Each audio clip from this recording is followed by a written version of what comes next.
নমস্কার, আমি অদিতি। শুরু করছি উত্তরের সংবাদ। বিস্তারিত সংবাদে যাব, কিন্তু তার আগে চোখ রাখবো সোমবারের বিশেষ সংবাদে। সোমবার জলপাইগুড়ি সাফাই কর্মী একতা মঞ্চের পক্ষ থেকে পুরসভার গেট বিল্ডিং চত্বরে বিভিন্ন দাবি দাওয়া নিয়ে পোস্টারিং কর্মসূচি করা হয়। আলোচনার মাধ্যমে সমাধানের আশ্বাস ভাইস চেয়ারম্যানের। অনলাইনে কানের দুল অর্ডার দিয়ে প্রতারণার শিকার জলপাইগুড়ির এক ব্যক্তি। লক্ষাধিক টাকা খুইয়ে প্রশাসনের দ্বারস্থ তিনি।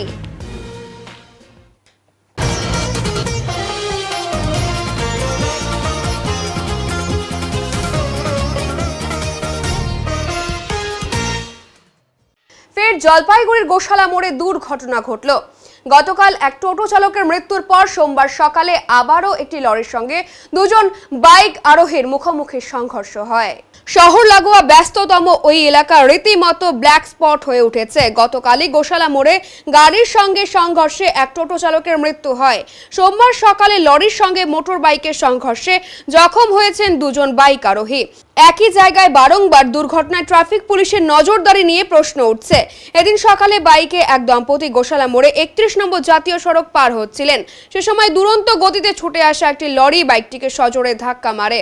ঘটনায় বাইক চালক সমীর দাস গুরুতর জখম হন। তাকে জলপাইগুড়ি মেডিকেলের অধীন সুপার স্পেশালিটি হাসপাতালে ভর্তি করা হয়। বাইকে থাকা সমীর বাবুর স্ত্রী রঞ্জিতা রায়ও সামান্য জখম হয়েছেন।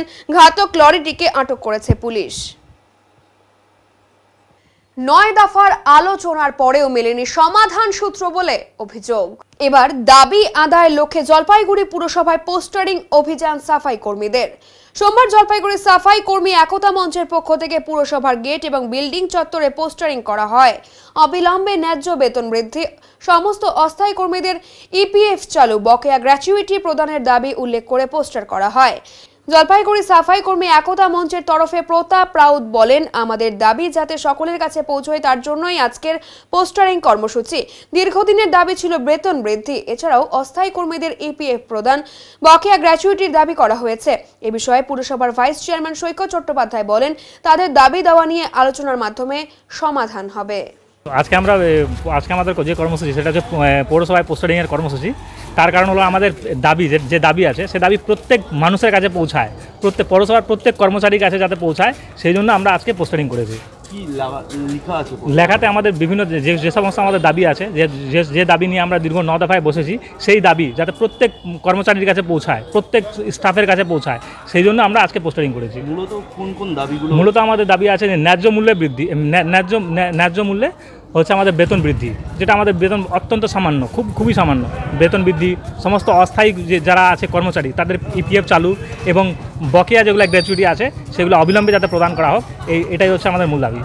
কিছুদিন আগে তো জেলা শাসকের দপ্তরেও আপনারা গেলেন। হ্যাঁ, জেলা শাসকের দপ্তরে গেছিলাম বৃহস্পতিবার দিন, তারপরে আজকে শুক্রবার দিন গুড ফ্রাইডে বন্ধ ছিল, তো হয়তো ওনার এখন থেকে কোনো রিপ্লাই আসবে। তার আগে আমরা পোস্টারিং কর্মসূচি চালু করেছি যাতে প্রত্যেক মানুষের কাছে আমাদের দাবিটা পৌঁছাতে পারে। পুরসভাকে জানিয়েছেন? নিশ্চয়ই সমস্ত কথাই পুরসভা জানা আছে। দীর্ঘ 9 দফা বৈঠকের পরেই আমরা বাধ্য হয়ে জেলা শাসকের কাছে যেতে বাধ্য হয়েছি। আজকে পোস্টারিং কেন করতে হলো? পোস্টারিং করার মেন উদ্দেশ্য হলো যাতে আমাদের দাবি যেগুলো আছে সেগুলো আছে পৌরসভার প্রত্যেক কর্মচারীর কাছে পৌঁছায়, আমাদের প্রত্যেক কর্মচারীর কাছে আমাদের দাবি পৌঁছায়, এটাই হলো আমাদের পোস্টারিংয়ের মেন উদ্দেশ্য। জেলা শাসকের দপ্তরেও গেলেন, দাবি মানা না হলে আগামীতে কি করবেন? দাবি না মানা হলে আগামীতে আমরা বৃহত্তর আন্দোলনে নামবো এবং প্রয়োজন পড়লে আমরা হরতালে পর্যন্ত করব। আপনার নাম পরিচয়? নাম প্রতাপ রাউত, সভাপতি, জলপাইগুড়ি সাফাই কর্মী একতা মঞ্চ।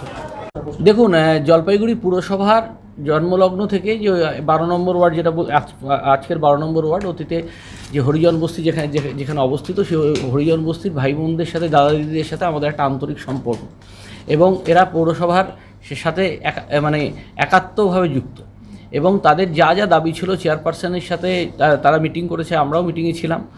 সেখানে তাদের যে মায়না বৃদ্ধির ব্যাপারটা, সেটা কিন্তু তাদের দাবি আমরা মেনেছি, এবং তার স্ল্যাব কীভাবে হবে সেটাও আমরা নির্ধারণ করে দিয়েছি। এবার তার এফেক্টটা কবে থেকে, মার্চেরটা এপ্রিলে পাবে না মেতে পাবে, এইটুকু খালি সমস্যা টিকে রয়েছে। তাই জন্য জেলা শাসকের কাছে যাওয়ার কোনো প্রয়োজন ছিল না। কারণ পৌরসভা হচ্ছে একটা অটোনোমাস বডি, যে নিজে একটা তৃতীয় সরকার দেশের সংবিধান সংশোধনের মধ্য দিয়ে। আর এরপরে থাকলো হচ্ছে যারা no work no no pay, যে ওই যারা ওয়েজ সিস্টেমে কাজ করেন তাদের কিন্তু কোনোদিনও লিভ হয় না, ছুটি হয় না। তা সত্ত্বেও তাদের দাবি মেনে আমরা মানবিকতার কারণে একটা স্পেশাল লিভ রেজিস্টার করেছি, যে মেডিকেল গ্রাউন্ডে যদি কিছু হয় বা হঠাৎ কোনো কারোর আপদ বিপদ পড়ে যায় তাদের যাতে সেই স্পেশাল লিভ দেওয়া যায়, বছরে একটা সংখ্যা ধরেছি। এছাড়া আজকে পৌরসভাকে যত পার্মানেন্ট স্টাফের মায়না রাজ্য মাননীয় মুখ্যমন্ত্রী আমাদেরকে 85% দেন রাজ্য সরকার, আর 15% আমাদের দিতে হয়। কিন্তু এই পেনশন, গ্র্যাচুইটি সব কিছু কিন্তু পৌরসভার ভাণ্ডার থেকে নিজস্ব উপার্জিত আয় থেকে দিতে হয়, এবং এটা আমাদের পক্ষে মানে খুব টানাটানির সংসার বলতে পারেন। তার মধ্যে থেকেই কিন্তু আমরা সবাইকে পার্ট বাই পার্ট দিচ্ছি, এবং গত বছর পুজোর আগে আমরা গ্র্যাচুইটি দিচ্ছি। তাদেরকে এটাও জানিয়ে দেওয়া হয়েছে এই বছর পুজোর আগে গ্র্যাচুইটি দেওয়া হবে, বছরে একবার করে আমরা গ্র্যাচুইটি প্রদান করব। তাই ওটার কথাই বলছি। তাই এবার যাদের গ্র্যাচুইটির ডিমান্ড আছে, দেখুন আপনারা সেই পোস্টারের মধ্যে, তাই তারা আন্দোলন করছেন, করতেই পারেন, কিন্তু তারা আমার মনে হয় তাদের যদি কোনো মনে কনফিউশন থাকে তারা আরেকবার 5-6 জনের একটা প্রতিনিধি দল আমাদের সাথে বসুক, চেয়ারম্যান আছেন, আমি আছি, আমাদের CIC মেম্বাররা রয়েছেন, আমরা বসে আবার তাদের মধ্যে কোথাও যদি কোনো কমিউনিকেশন গ্যাপ থাকে সেটা আমরা মিটিয়ে ফেলবো। ওরা আমাদের পরিবারেরই এক একজন সদস্য, আমরাও ওদের পরিবার, তাই কোনো এখানে সমস্যা হবে বলে আমি বিশ্বাস করি না। নকল কানের দুল কিনে বিপদে। অনলাইনে কানের দুল অর্ডার দিয়ে লক্ষাধিক টাকা হারালেন জলপাইগুড়ির রায়কোট পাড়ার বাসিন্দা বাপ্পাই সরকার। বাংলা নববর্ষের দুদিন আগে অনলাইনে 4 সেট কানের দুলের অর্ডার করেন বাপ্পাই সরকার, কিন্তু কোরিয়ারে একটি সেট আসে, বাকি 3টি সেট আসেনি, অথচ তিনি অগ্রিম 4 সেটের জন্যই পেমেন্ট করেছিল। কোরিয়ার প্রতিনিধির থেকে টোল ফ্রি নম্বরে ফোন করেন, সেখান থেকে অন্য এক হোয়াটসঅ্যাপ নম্বরে বাপ্পাই সরকারকে দেওয়া হয়। সেই নম্বরে যোগাযোগ করলে তাকে নতুন অ্যাপ নামাতে বলেন। তারপর প্রায় 5 মিনিট মোবাইল ব্ল্যাক হয়ে যায়। কিছুক্ষণ পর মোবাইল ঠিক হলে ব্যালেন্স চেক করে দেখেন অ্যাকাউন্ট থেকে 2 দফায় 1,06,000 টাকা উধাও হয়ে যায়। কোতোয়ালি থানার সাইবার থানায় লিখিত অভিযোগ করেন বাপ্পাই সরকার। আসার কথা ছিল, সেই জায়গাটায় একটা মাল আসছে, আসাতে আমি টোল ফ্রিতে ফোন করি। কোথায় অর্ডারটা করছেন?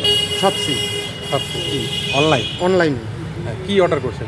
একটা কানের দুল অর্ডার করেছিলাম, সেইটা 4টা মাল আসার কথা ছিল, সেইটা আসছে একটা। তো অন্য 3টা আর কি রিটার্ন করার জন্য আমি টোল ফ্রিতে ফোন করেছিলাম, করার জন্য গুগলে সার্চ করে আর কি টোল ফ্রিতে ফোন করি, তখনকার ধরে হচ্ছে একজন আননোন একজন নম্বর, সবচেয়ে টোল ফ্রি না ধরে। তখনকার ওরা আমাকে বলে যে হোয়াটসঅ্যাপ নম্বর দেয়, হোয়াটসঅ্যাপে ফোন করে নিয়ে বলে একটা অ্যাপ দিচ্ছি, ওইটা ডাউনলোড করো। ওই অ্যাপটা ডাউনলোড করার পরে তখনকার আমার মোবাইলটা কিছুক্ষণের জন্য ব্ল্যাঙ্ক স্ক্রিন করে দিয়ে আমার জিপে থেকে টাকাটা কেটে নেয়। কত টাকা নেয়? 1,06,000 টাকা দুবারে। তারপর কি করলেন আপনি? তারপরে এসে থানায় ডায়েরি করলাম। অনলাইনে কি ব্লক করেছেন? অনলাইনে ওইটা করে দিয়ে আর থানায় ডায়েরি করলাম যে ওইটার ব্যাপারে। এটা কিভাবে দেখছেন এই যে আপনি একজন প্রতারক? এরকম অনলাইনে জিনিস ঠিকঠাকভাবে না নেয়, দেখে শুনে তারপরে নেয়। কত টাকা খোয়া গেছে আপনার টোটাল? 1,06,000। কোন কোম্পানি এটা? সবসি। তোমার নাম? আমার বাপ্পাই সরকার। কোথায় বাড়ি? রায়কোট পাড়া। প্রতিনিয়ত শিলিগুড়ি মহকুমা পর্ষদের অন্তর্গত ফাঁসি দেওয়া ব্লকের বিভিন্ন গ্রামের প্রাইমারি স্কুলগুলিতে বাড়ছে চুরির ঘটনা, যা ঘিরে রীতিমতো আতঙ্কে রয়েছেন স্কুলের শিক্ষক শিক্ষিকারা। এমনই ঘটনা ঘটল আজ মহকুমা পরিষদের অন্তর্গত চটহাট অঞ্চলের মুড়ি খাওয়া প্রাথমিক বিদ্যালয়ে। আজ স্কুলের শিক্ষক শিক্ষিকারা যখন স্কুলে আসেন তখনই দেখতে পান মিড ডে মিলের সমস্ত জিনিসপত্র চুরি হয়ে গিয়েছে। পাশে থাকা ক্লাসের পঠন পাঠনের বেশ কিছু জিনিসপত্র চুরি করে পালিয়ে নিয়ে যায় দুষ্কৃতীরা। এরপরেই ঘটনার খবর দেওয়া হয় ফাঁসি দেওয়া থানার পুলিশকে। পুরো ঘটনার তদন্ত ইতিমধ্যেই শুরু করেছে ফাঁসি দেওয়া থানার পুলিশ। তবে স্কুল কর্তৃপক্ষের তরফ থেকে ফাঁসি দেওয়া থানায় একটি লিখিত অভিযোগ জানানো হয়েছে। তবে কে বা কারা এই চুরির ঘটনা ঘটিয়েছে তা নিয়ে এলাকাবাসীদের মধ্যে একটি প্রশ্নের দানা বাঁধছে। বাচ্চাদের পঠন পাঠনের যে উপকরণ এবং আমাদের একটা সাউন্ড সিস্টেম ছিল, সমস্ত কে বা কাহারা আজকে তালা ভেঙে, সম্ভবত গ্যাস ওরা তালা কাটার জন্য কাটার নিয়ে আসছিল, ওইটা দিয়ে ওরা কেটে নিয়ে চলে গেছে। তো আমি থানায় কমপ্লেন করেছি, এখন জানি না কি হবে। বিগত দিনেও মুড়িখাওয়া প্রাইমারি স্কুলে আমাদের একাধিকবার চুরি হয়েছিল, দুবার পাম্প চুরি হয়েছিল, জলের পাম্প, একবার মিড ডে মিলের বাসনপত্র চুরি হয়েছিল। একবার চাল ডাল সমস্ত কিছু চুরি হয়েছিল। তো যাই হোক, এখানে গ্রামের লোকের সহযোগিতায় আমি সেটা উদ্ধার করতে পেরেছিলাম। এখন জানি না এবার যে চুরি হলো কি করে কি করব না করব, দেখি গ্রামের লোক যদি সহযোগিতা করে, আশা করি হয়তো এটাও আমি পেতে পারি বা নাও পেতে পারি। এটা খুব দুঃখজনক ঘটনা। আমরা দূর দূরান্ত থেকে মাস্টারমশাই দিদিমণিরা আসি এখানে বাচ্চাদের পড়াতে। জানি না এখানকার লোক কি ভাবে না ভাবে, যদি ওনাদের বাচ্চাদের ভবিষ্যৎ ওনারা যদি চিন্তাভাবনা না করেন, বাচ্চারা মিড ডে মিলের খাবার আজকে আমি দিতে পারলাম না। আজকে জানি না কদিন এইভাবে মিড ডে মিল আমার বন্ধ থাকবে। এটা খুব খারাপই লাগছে আমার। যদি এইভাবে বারে বারে স্কুলের উপরে চুরি হয়, স্কুলের উপরে অ্যাটাকটা হয়, তাহলে আমরা এখানে স্কুল কিভাবে করব বুঝে উঠতে পারছি না। মাস্টারমশাই, সত্যি খুব দুঃখের বিষয়। তো এই চুরির বিষয়টা আপনি কোথায় কোথায় জানিয়েছেন? এটা আমি এর আগে থানাতেও জানিয়েছিলাম, এসআই অফিসে জানিয়েছিলাম, বিডিও অফিসেও জানিয়েছিলাম। তো এইবারও আমি সেম জায়গায় আবার আমি জানালাম আজকে। আচ্ছা, পুলিশ আসছিল একটু আগে, ওনারা তদন্ত করে দেখে গেলেন। হ্যাঁ, ওনারা আশ্বাস দিলেন, দেখা যাক কি হয়।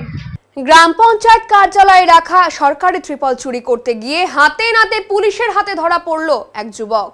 ধৃতের নাম মোহাম্মদ করিম। ধৃতের বাড়ি শালবাড়ি নয়া বস্তি এলাকায় মাটিগাড়া 2 নম্বর গ্রাম পঞ্চায়েত কার্যালয় থেকে মোট 10টি ত্রিপল চুরির ঘটনা ঘটে। এরপর চুরির ঘটনা প্রকাশ্যে আসতেই থানায় লিখিত অভিযোগ দায়ের করা হয়। অভিযোগের ভিত্তিতে সিসিটিভি ফুটেজ খতিয়ে দেখে তদন্তে নামে মাটিগাড়া থানার পুলিশ।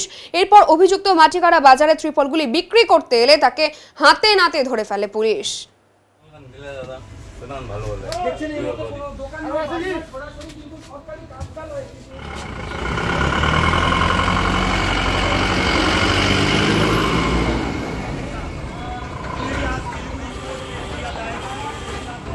দাম না পেয়ে বিক্রির অভাবে শয়ে শয়ে নষ্ট হচ্ছে তরমুজ। বাজারে লোকাল তরমুজ আসলেও লাভের মুখ একেবারেই দেখতে পাচ্ছেন না তরমুজ চাষিরা। ফলে হতাশার ছবি দেখছেন তারা। কয়েকদিন আগে তরমুজের দাম আগুন ছোঁয়া ছিল, কিন্তু বর্তমানে ময়নাগুড়ি, জলপাইগুড়ি সহ তিস্তার বিভিন্ন জায়গা থেকে তরমুজ বাজারে আসলেও এর অনেকটাই তলানিতে গিয়ে ঠেকেছে দাম।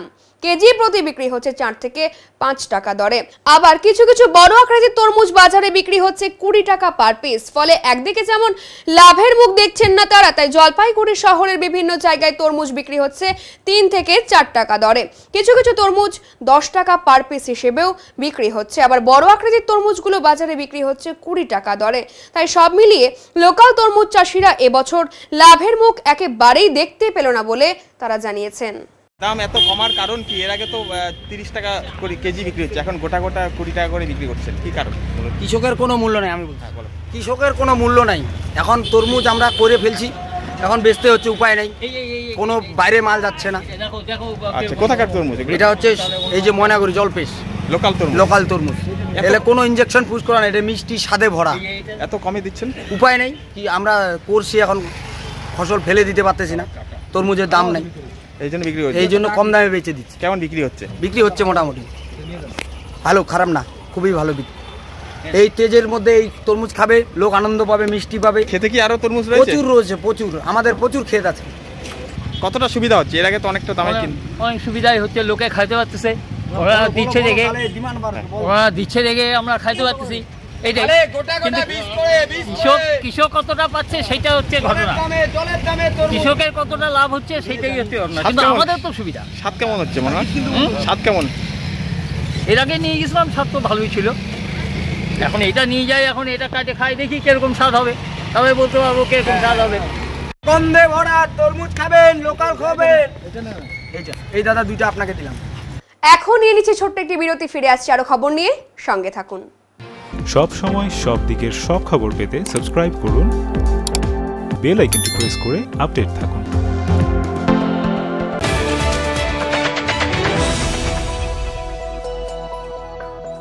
আপনি কি ব্যবসা করতে চান? Jalpaiguri new Hindustan soap and chemicals এর সঙ্গে লাভজনক ব্যবসার রয়েছে সুবর্ণ সুযোগ। 75 বছরের ঐতিহ্যবাহী মানসম্পন্ন লন্ড্রি সাবান, হ্যান্ডমেড, মেশিন মেড সাবান ও ডিটারজেন্ট পাউডার নিয়ে আমরা খুঁজছি নতুন ডিস্ট্রিবিউটর। তেল ভিত্তিক সাবান, নিরাপদ, কার্যকর, জামাকাপড় থাকে নতুনের মতো। লাভজনক এই ব্যবসার সুযোগ হাতছাড়া করবেন না। আজই যোগাযোগ করুন। নয়া বস্তিপাড়া, নিবেদিতা সরণি, জলপাইগুড়ি। যোগাযোগ নম্বর 9647800291 অথবা 9819680576।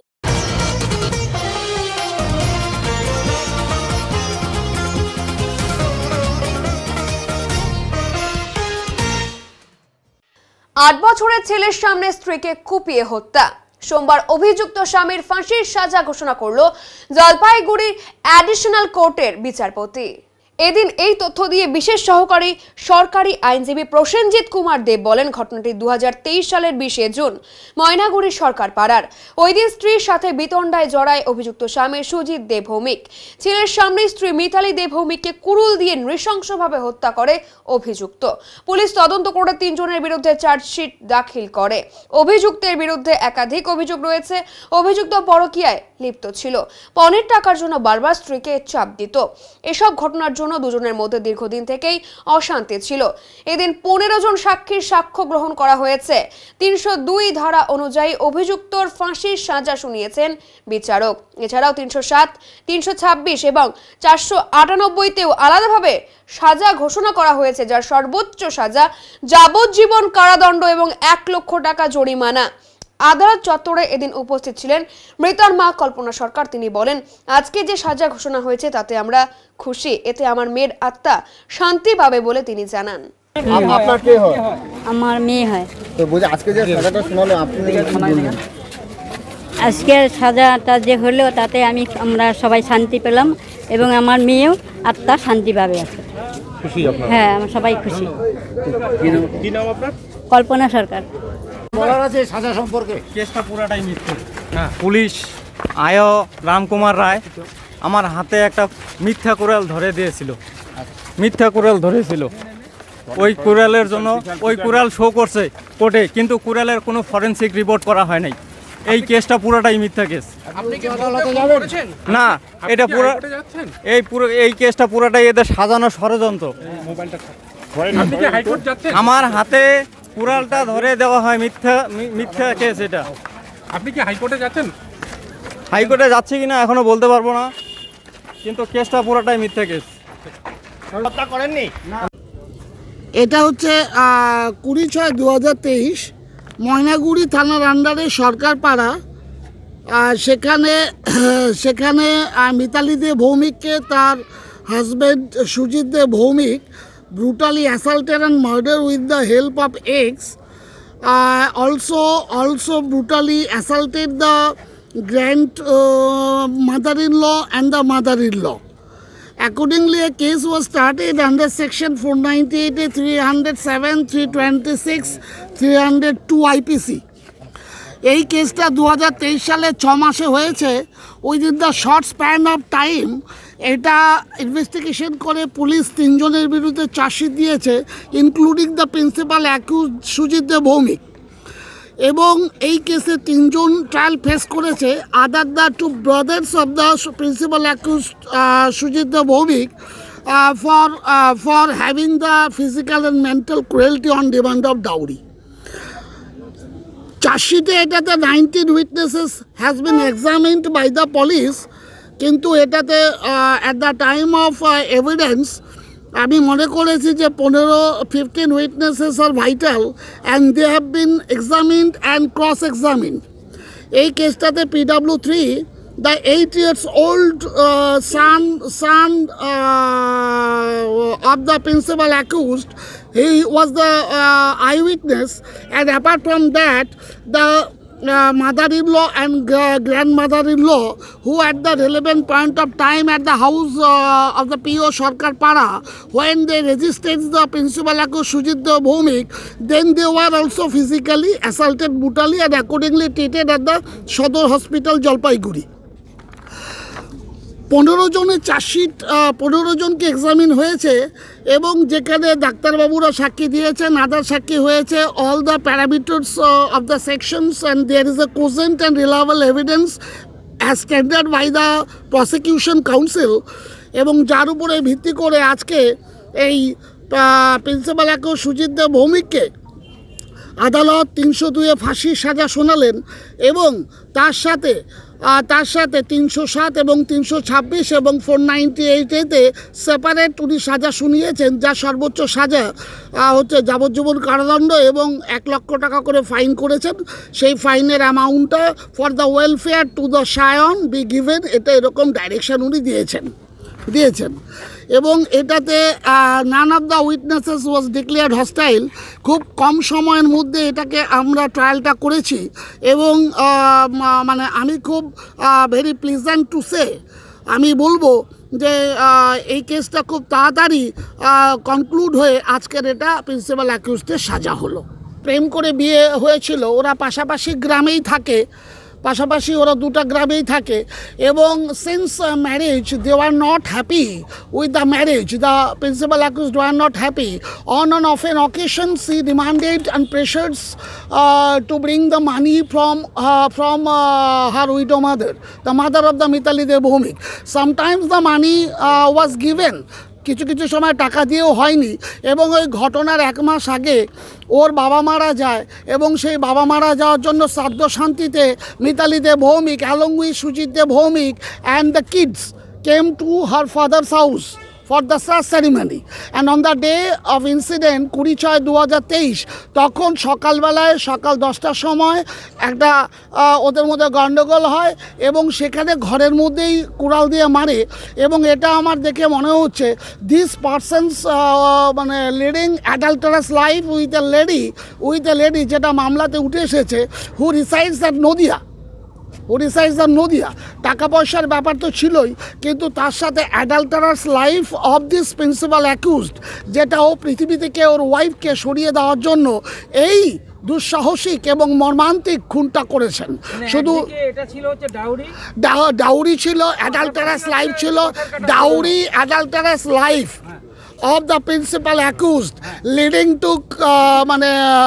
to commit brutally murder to his own wife in presence of his minor son, and when he was registered সেটা উঠে এসেছে, সেটা অনেক দিন ধরে সাসপেক্ট এবং on the day of incident সকালবেলা মোবাইলে কথা বলছিল এবং যেটা প্রতিবাদ করেছিল মিতালি দেব ভৌমিক এবং তারপরেই ও কুরুল নিয়ে এসে in presence of Sayan and in presence of his elder sister, মানে of elder sister of Mitali Deb Bhowmik, Chaitali Deb Bhowmik এবং grandmother in law and grandmother তার সামনে মানে কুপিয়ে খুন করে বিছানার মধ্যে।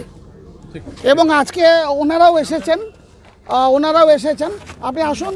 এই যে উনি আমার নাম হচ্ছে Prasenjit Kumar Deb, I am the special PP of NDPS, but in certain cases the chief পিপি।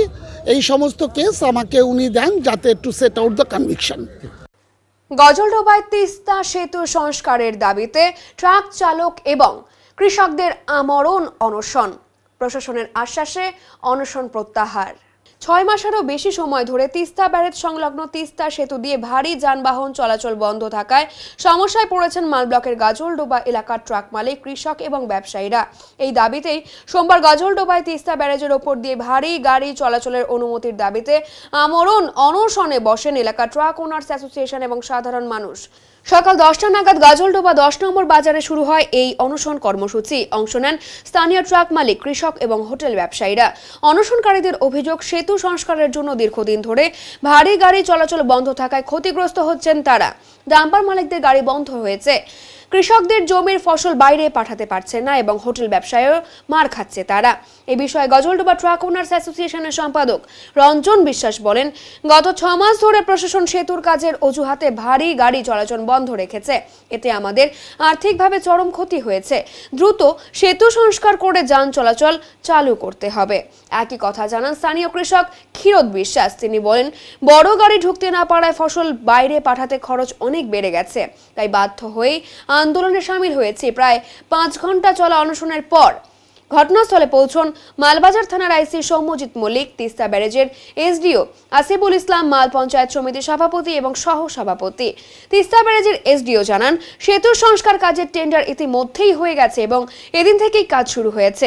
বরাদপ্রাপ্ত ঠিকাদার সংস্থার প্রতিনিধি সঞ্জীব ঘোষ আশ্বাস দেন, নির্ধারিত সময়ের মধ্যেই কাজ শেষ করা হবে। প্রশাসনের এই আশ্বাসে অনশন প্রত্যাহার করেন আন্দোলনকারীরা। গাজলডোবা ট্রাক ওনার্স অ্যাসোসিয়েশনের সম্পাদক গোবিন্দ বিশ্বাস বলেন, আমরা প্রশাসনের আশ্বাসে অনশন প্রত্যাহার করেছি, তবে দ্রুত সেতুর কাজ শেষ করে ভারী যান চলাচল চালু করতে হবে, তা না হলে আবার বড় আন্দোলনে নামবো আমরা।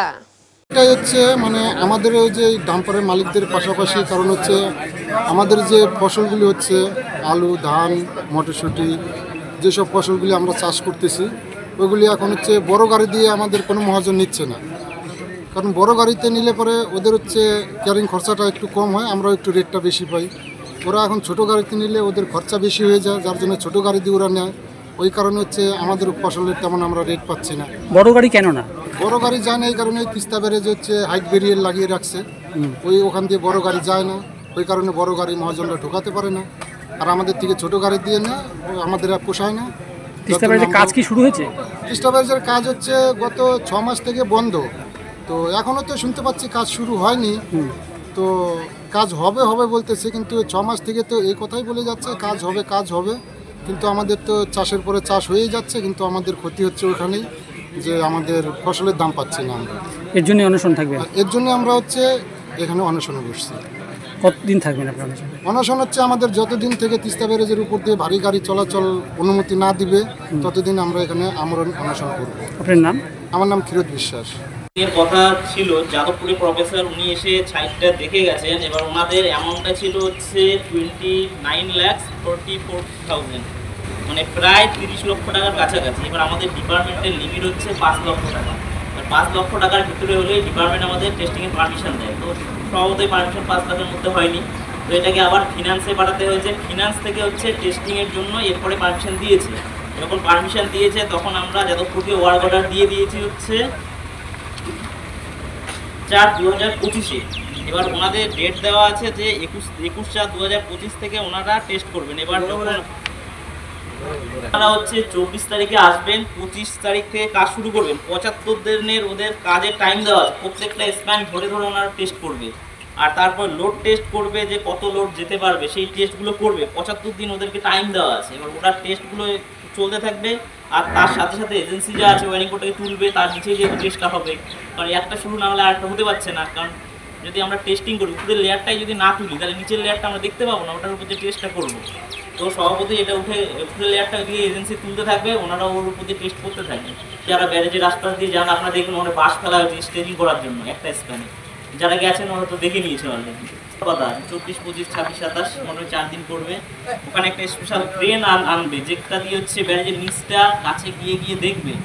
ব্রিজের ইন্সপেকশন ভেহিকেল বলে ওটা, হয়তো আপনারা কেউ জানলেও জানতে পারেন বা নাও জানতে পারেন। ওর মধ্যে লোক দাঁড়ানো যায়। পাতকাটা কলোনির দুর্গাপূজা মণ্ডপের আসরে বসেছে হরিনাম সংকীর্তনের আসর। জলপাইগুড়ি পাতকাটা কলোনির সার্বজনীন শ্রী শ্রী তারক ব্রহ্ম মহানাম যজ্ঞ কমিটির উদ্যোগে পাতকাটা কলোনির দুর্গাপূজা মণ্ডপ প্রাঙ্গণে হরিনাম সংকীর্তনের আসর বসেছে। রবিবার রাতে ছোট থেকে বড় সকলেই মিলেমিশে একসাথে হরিনাম সংকীর্তনে মজেছে। হাজার হাজার ভক্ত সমাগম হয়েছে, সাথে রয়েছে প্রসাদ বিতরণের আয়োজন।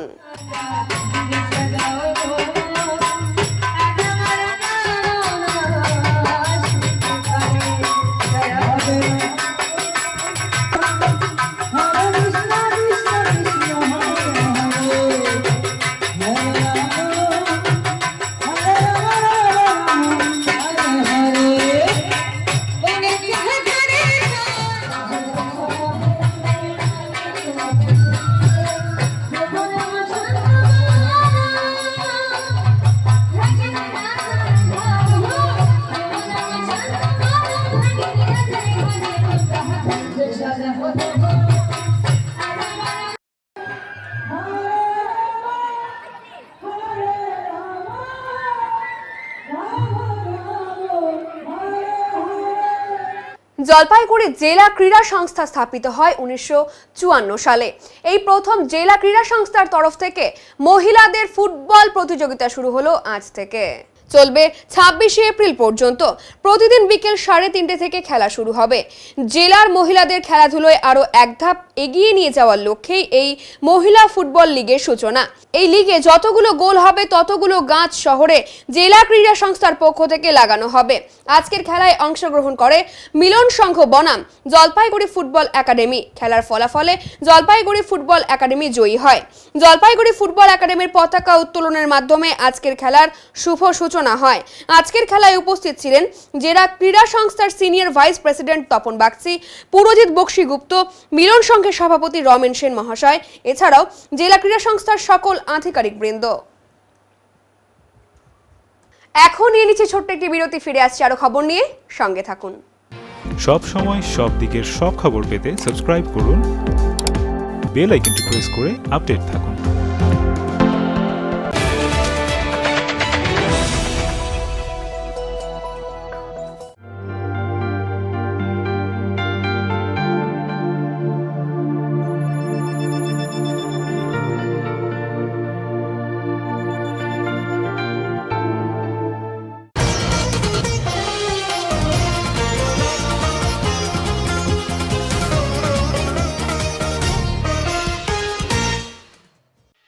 ফসল উৎপাদন করেও সঠিক দাম পাচ্ছেন না কৃষকরা।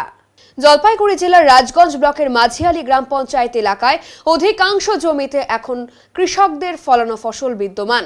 এর মধ্যে রয়েছে পটল, লঙ্কা, বেগুন, ঢেঁড়স, করলা সহ অন্যান্য আরও ফসল।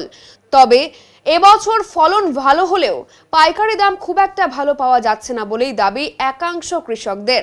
এ বিষয়ে এলাকার কৃষক অমৃত মজুমদার জানালেন, ফসলের দাম প্রথম দিকে মোটামুটি ভালো ছিল, তবে এখন দাম অনেকটাই পড়ে গিয়েছে। বর্তমানে সারের দাম অনেকটাই বেশি, যা খরচ হচ্ছে তাতে ফসল বেচে লাভ তোলাই মুশকিল হয়ে পড়েছে। বর্তমানে কেজি প্রতি পাইকারি পটল বিক্রি হচ্ছে 40 টাকা, লঙ্কা 30 টাকা, ঢেঁড়স 30 টাকা, করলা 15 টাকা। তবে এবছর বাজারের এই অবস্থা, গত বছর বাজার আরো ভালো ছিল। উৎপাদিত ফসল মূলত শিলিগুড়িতে পাইকারি বাজারে পাঠানো হয় বলে তিনি জানান। প্লাস ভেন্ডি ছিল 50 টাকা, সেখানে চলে আসলো 30 টাকা। এখন বর্তমানে করলা ছিল 30 টাকা, আসলো 15 টাকা। এই পরিস্থিতিতে আছি আমরা এখন, খুব একটা লাভ পাচ্ছি না। আর কি করব, সংসার কিভাবে চলবে? বছরে কি এরকম অবস্থা হচ্ছে না এই বছরটা এরকম মনে হচ্ছে? এই বছরটা এই 2025-এই, হ্যাঁ 24-এ ভালো ছিল একটু বাজারটা। হ্যাঁ, কতটা জমিতে চাষ করছেন সব দিয়ে, কতটা লাগিয়ে জমি? তাতে জমিতে চাষ আছে 5 বিঘা, অনুমানিক 5 বিঘা আছে সবজি ক্ষেত। কোথায় যায় সব এখান থেকে শিলিগুড়ি বাগড়াকোটে, ওখানে আমাদের আবার পাইকারি দিতে হচ্ছে, ওখানে কমিশন দিতে হচ্ছে, তাহলে আমাদের ঘাটতি এই তো, সব দিকেই ঘাটতি। এখন আবহাওয়ার খবর।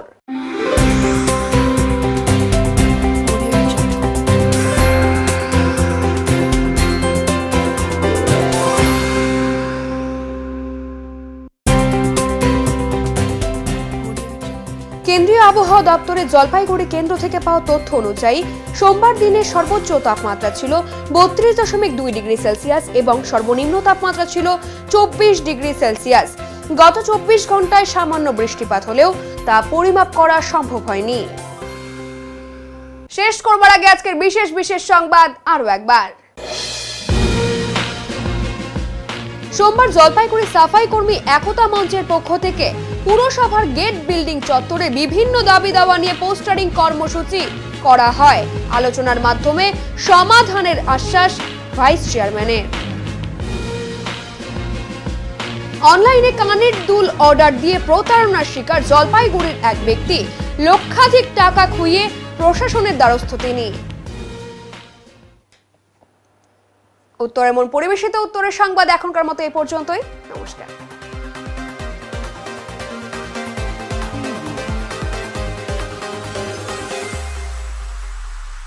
Preview.